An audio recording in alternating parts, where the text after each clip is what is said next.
നമസ്കാരം. മലയാളി വാർത്ത ഇൻസൈഡിലേക്ക് സ്വാഗതം. പാലക്കാട് നിയമസഭാ ഉപതെരഞ്ഞെടുപ്പിൽ 70.51% പോളിംഗ്. തപാൽ വോട്ട് ഉൾപ്പെടെ ചേർക്കുമ്പോൾ പോളിംഗിൽ മാറ്റം വരാം. ആകെയുള്ള 1,94,706 വോട്ടർമാരിൽ 1,37,302 പേർ വോട്ട് ചെയ്തു. 2021 73.71% പോളിംഗ്. ഇത്തവണ വലിയ കുറവാണ് പോളിംഗിൽ സംഭവിച്ചിരിക്കുന്നത്. 3% കുറവ്. എന്നാൽ UDF കേന്ദ്രങ്ങളെ നടുക്കിക്കൊണ്ട് BJPയുടെ ശക്തി കേന്ദ്രമായ പാലക്കാട് മുനിസിപ്പാലിറ്റിയിൽ ഇത്തവണ കനത്ത പോളിംഗ്. കോൺഗ്രസിന് മേധാവിത്വമുള്ള പിരായിരി പഞ്ചായത്തിലും കണ്ണാടി, മാത്തൂർ പഞ്ചായത്തുകളിലും വോട്ട് കുത്തനെ കുറഞ്ഞു. മുന്നണികളുടെ പ്രതീക്ഷയാകെ തകിടം മറിഞ്ഞ അവസ്ഥയിലാണ്. BJP ഒരു മുന്നേറ്റമൊരുക്കുമോ എന്ന സംശയമാണിപ്പോൾ കോൺഗ്രസ് ക്യാമ്പുകളിൽ. സന്ദീപ് വാര്യരുടെ കോൺഗ്രസിലേക്കുള്ള കടന്നുവരവ് തിരിച്ചടിച്ചോ എന്ന ഭയം ഇപ്പോൾ UDFിൽ ശക്തമാണ്. രാവിലെ മന്ദഗതിയിൽ തുടങ്ങിയ വോട്ടെടുപ്പ് അവസാന മണിക്കൂറുകളിലാണ് മെച്ചപ്പെട്ടത്. പാലക്കാട് നഗരസഭയിൽ മികച്ച പോളിംഗ് രേഖപ്പെടുത്തിയതോടെ BJP ക്യാമ്പുകളിൽ വല്ലാത്ത ഉണർവ് പ്രകടമാണ്.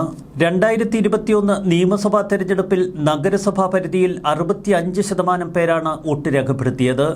അന്ന് BJP നഗരസഭാ പരിധിയിൽ കൂടുതൽ വോട്ട് നേടി. ഇത്തവണ ഇവിടെ ഒറ്റയടിക്ക് 5%-ലേറെ വോട്ട് ഷെയർ ഉയർന്നു. ഇത് വലിയ പ്രതീക്ഷയാണ് BJP ക്യാമ്പിന് നൽകിയിരിക്കുന്നത്. മറുവശത്ത് UDFിന്റെ ശക്തി കേന്ദ്രമായ പിരായിരി പഞ്ചായത്തിൽ കഴിഞ്ഞ തവണ 77% പോളിംഗ്. ഇത്തവണ അത് 69.78% കൂപ്പുകുത്തി. മണ്ഡലത്തിന്റെ മറ്റു ഭാഗങ്ങൾ കണ്ണാടി, മാത്തൂർ പഞ്ചായത്തുകളിലും പോളിംഗ് ശതമാനം കുറഞ്ഞു. കണ്ണാടി പഞ്ചായത്തിൽ 68.42%, മാത്തൂരിൽ 68.29%. ഈ പഞ്ചായത്തുകൾ കോൺഗ്രസിനും CPMനുമൊക്കെ തുല്യ വോട്ട് ഷെയറുള്ള പഞ്ചായത്തുകളാണ്. സന്ദീപ് വാര്യരുടെ കടന്നുവരവ് കോൺഗ്രസിന് കിട്ടേണ്ട ന്യൂനപക്ഷ വോട്ടുകൾ ചിതറിച്ചോ എന്ന ഭയം കോൺഗ്രസ് ക്യാമ്പിൽ ഇപ്പോൾ ശക്തമാകുന്നു. അതേസമയം സന്ദീപ് വാര്യരെ നേരെ പാണക്കാട്ടേക്ക് ആദ്യ ദിനം തന്നെ അയച്ചത് ഇപ്പോൾ പാലക്കാട് നഗരസഭ ഉൾപ്പെടെയുള്ള മേഖലകളിലെ വോട്ട് ശതമാനം ഉയർത്തുന്നതിലും ചെന്നെത്തിയോ എന്ന സംശയം ശക്തമാകുന്നു. പാലക്കാട് നഗരസഭയിലെ ഭൂരിപക്ഷ വോട്ടുകൾ ഉറപ്പിച്ചു നിർത്താൻ BJPക്ക് കഴിഞ്ഞു എന്നതാണ് പ്രാഥമിക രാഷ്ട്രീയ വിലയിരുത്തൽ. ഒരു മാസത്തോളം നീണ്ടുനിന്ന വാശിയേറിയ തെരഞ്ഞെടുപ്പ് പ്രചരണത്തിനൊടുവിൽ പാലക്കാട്ടെ ജനങ്ങൾ വിധിയെഴുതി നിൽക്കുന്നു. തെരഞ്ഞെടുപ്പിന്റെ ഭാഗമായി നിരവധി വിവാദങ്ങൾക്കും രാഷ്ട്രീയ പോരുകൾക്കുമൊക്കെ സാക്ഷ്യം വഹിച്ചു കേരളം. 2500 മുതൽ 4000 വരെ വോട്ടുകളുടെ ഭൂരിപക്ഷത്തിൽ ജയിക്കാൻ കഴിയുമെന്നതാണ് BJP ക്യാമ്പിന്റെ പ്രതീക്ഷ. സാക്ഷാൽ ഷാഫി പറമ്പിൽ മത്സരിച്ചിട്ട് പോലും 2021 തങ്ങൾ 2ാം സ്ഥാനത്തെത്തിയെന്നും നേരിയ വോട്ടുകൾക്കാണ് അന്ന് ഷാഫി പറമ്പിൽ വിജയിച്ചത് എന്നും BJPയുടെ ആത്മവിശ്വാസത്തിന് മറ്റൊരു കാരണമാകുന്നു. 2021 5000 വോട്ടുകളുടെ ഭൂരിപക്ഷത്തിലാണ് അന്ന് UDF സ്ഥാനാർത്ഥിയായിരുന്ന ഷാഫി പറമ്പിൽ മണ്ഡലത്തിൽ വിജയിച്ചു കയറിയത്. ഇത്തവണ വോട്ടെടുപ്പ് കഴിഞ്ഞതോടെ 4000 വോട്ട് ഭൂരിപക്ഷത്തിലുള്ള ജയമാണ് നേതാക്കൾ പോലും പ്രതീക്ഷിക്കുന്നത്. കഴിഞ്ഞ തവണ CPMൽ നിന്ന് വലിയ തോതിൽ ഒരു വോട്ടൊഴുക്ക് ഷാഫി പറമ്പിലിന് അനുകൂലമായി ഉണ്ടായി. മെട്രോമാൻ ശ്രീധരൻ വിജയിച്ചു കയറുമോ എന്ന ഭയമായിരുന്നു CPM ക്യാമ്പിലും അന്ന് ഇടതുപക്ഷ ക്യാമ്പിലുമൊക്കെ ഷാഫി പറമ്പിലിന് പിന്തുണ നൽകാൻ കാരണമായത്. ഇത്തവണ ഇടതു സ്ഥാനാർത്ഥിയായി ഡോക്ടർ P. സരിൻ രംഗത്തിറങ്ങിയത് കോൺഗ്രസിൽ നിന്നും അടർത്തിയെടുത്ത്. തൊട്ടു പിന്നാലെ UDFും LDFും തമ്മിൽ നേർക്കുനേർ വെല്ലുവിളിച്ചിരുന്നു. സന്ദീപ് വാര്യരുടെ കടന്നുവരവോടെ പാലക്കാടിന്റെ രാഷ്ട്രീയ ഗതി വർഗീയ ചായ്വുകളിലേക്ക് ചാഞ്ഞു. ചുരുക്കത്തിൽ ആകെക്കൂടി മുന്നണികളെ അങ്കലാപ്പിലാക്കുന്നതാണ് ഇപ്പോഴത്തെ സാഹചര്യം. അതുകൊണ്ട് തന്നെ തെരഞ്ഞെടുപ്പ് ഫലം എന്തായിരിക്കും എന്ന് 23-ാം തീയതി വരെ കാത്തിരിക്കേണ്ട അവസ്ഥ.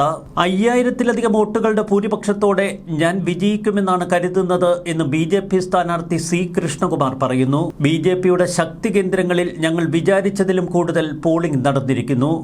LDFും UDFും ഒക്കെ അവരുടെ ശക്തി കേന്ദ്രങ്ങൾ എന്ന് അവകാശപ്പെടുന്ന പഞ്ചായത്തുകളിൽ പിന്നോട്ടു പോകും എന്നത് ഉറപ്പാണ്. 10000-ത്തിലധികം വോട്ടുകളുടെ ലീഡ് ഞങ്ങൾ നഗരസഭയിൽ നേടുമെന്നാണ് C. കൃഷ്ണകുമാർ പറയുന്നത്. UDFിന് പിരായിരി പഞ്ചായത്തിൽ ലഭിക്കുന്ന ലീഡിനെ മറികടക്കാനുള്ള ഭൂരിപക്ഷം നഗരസഭ പരിധിയിൽ NDA ഉറപ്പിക്കും. കഴിഞ്ഞ തവണ 3 പഞ്ചായത്തുകളിലും 3ാം സ്ഥാനമായിരുന്നു NDAയ്ക്ക്. ഇത്തവണ പിരായിരി പഞ്ചായത്തിൽ 2ാം സ്ഥാനത്തേക്ക് ഞങ്ങൾ കടന്നുവരും. മറ്റ് 2 പഞ്ചായത്തുകളിൽ UDF-നും LDF-നും ഒപ്പമോ അല്ലെങ്കിൽ ഇരുമുന്നണികളെയും മറികടന്ന് ഞങ്ങൾ മുന്നോട്ട് കുതിക്കും. 10,000-ലധികം വോട്ടുകളുടെ ഭൂരിപക്ഷത്തോടെ രാഹുൽ മാങ്കൂട്ടത്തിൽ വിജയിക്കുമെന്നാണ് പ്രതിപക്ഷ നേതാവ് VD സതീശൻ മാധ്യമങ്ങളോട് പറഞ്ഞത്. ഷാഫിക്ക് കിട്ടാത്ത ഭൂരിപക്ഷം രാഹുൽ മാങ്കൂട്ടത്തിന് കിട്ടുമോ എന്ന് മാധ്യമപ്രവർത്തകരുടെ ചോദ്യത്തിന് എന്നാൽ സതീശൻ ചെറുചിരിയോടെയാണ് മറുപടി പറഞ്ഞത്. സന്ദീപ് വാര്യരുടെ UDF പ്രവേശനം ഗുണം ചെയ്തു എന്ന് VD സതീശൻ മാധ്യമപ്രവർത്തകരോട് പറഞ്ഞു. കോൺഗ്രസ് ക്യാമ്പിൽ ശക്തമായ വിമർശനങ്ങൾ ഇപ്പോൾ ഉയരുകയാണ്. സന്ദീപ് വാര്യർ വോട്ടെടുപ്പിന് തൊട്ടടുത്ത ദിവസങ്ങളിൽ കോൺഗ്രസിലേക്ക് കടന്നു വന്നത് ചില വർഗീയ ചേരിതിരിവുകൾക്ക് വരെ കാരണമായി എന്ന് വിശ്വസിക്കുന്നവരുമുണ്ട്. പാലക്കാട് വിജയം ആര് നേടിയാലും അത് അതാത് മുന്നണികളിൽ ഉണ്ടാക്കുന്ന സ്വാധീനവും വിവാദങ്ങളുമൊന്നും ചെറുതായിരിക്കില്ല. കോൺഗ്രസ് സ്ഥാനാർത്ഥി രാഹുൽ മാങ്കൂട്ടത്തിൽ പിന്നോട്ട് പോയാൽ അത് കോൺഗ്രസിനുള്ളിൽ മാത്രമല്ല മുന്നണിയിൽ വലിയ സ്ഫോടനങ്ങൾക്ക് കാരണമാകും. സമാനമാണ് BJPയുടെ ഇപ്പോഴത്തെ അവസ്ഥയും. C. കൃഷ്ണകുമാർ പരാജയപ്പെട്ടാൽ അത് BJPയിൽ വലിയ സ്ഫോടനങ്ങൾക്ക് കാരണമാകും. സന്ദീപ് വാര്യർ പുറത്തു പോകാനിടയായ സാഹചര്യത്തിന്റെ പേരിൽ ഇപ്പോൾ K. സുരേന്ദ്രൻ അടക്കമുള്ള നേതാക്കൾക്കെതിരെ ശക്തമായ വിമർശനങ്ങളാണ് സോഷ്യൽ മീഡിയയിൽ BJP അണികൾ ഉയർത്തുന്നത്. ഇത്തരം വിമർശനങ്ങൾക്ക് കൂടുതൽ ശക്തി കൂടും. മറുവശത്ത് P. സരിൻ 3ാം സ്ഥാനത്തേക്ക് കൂപ്പുകുത്തിയാൽ അത് പിണറായി വിജയനും LDF-നുമേൽക്കുന്ന ഏറ്റവും വലിയ ക്ഷതമാകും.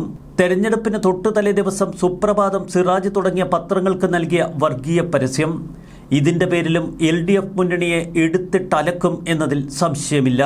വരും ദിവസങ്ങൾ കേരളം ചില രാഷ്ട്രീയ ഭൂകമ്പങ്ങൾക്ക് സാക്ഷിയാകേണ്ടി വരും. ന്യൂസ് ഡെസ്ക് മലയാളി വാർത്ത ഇൻസൈഡ്.